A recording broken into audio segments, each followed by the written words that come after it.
January 27th, Daily Devotional, Lift 'em Up by Ellen G. White. Only one unerring pattern.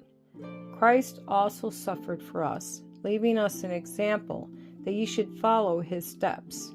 1 Peter chapter 2, verse 21. Christ demands all. If he required less, his sacrifice was too dear, too great to bring us up to such a level. Be ye transformed by the renewing of your mind. Romans chapter 12, verse 2.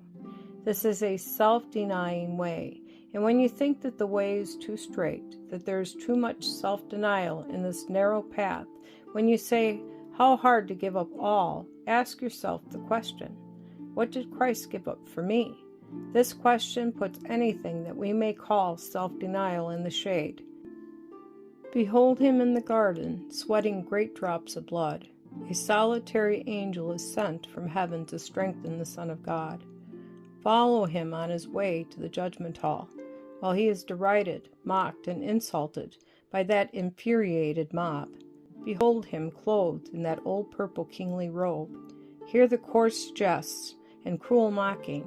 See them place upon that noble brow the crown of thorns, and then smite him with a reed, causing the thorns to penetrate his temples, and the blood to flow from that holy brow. Hear that murderous throng eagerly crying for the blood of the Son of God.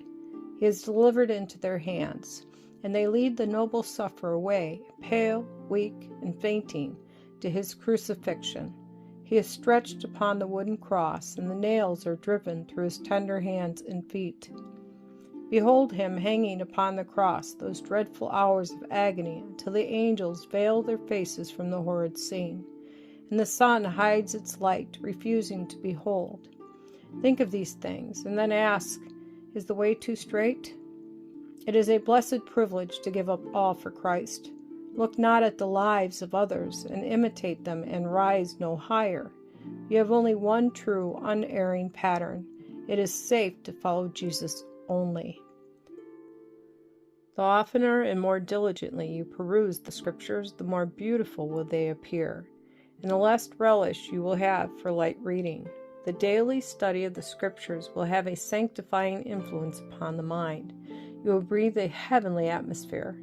Bind this precious volume to your hearts. It will prove to you a friend and guide in perplexity.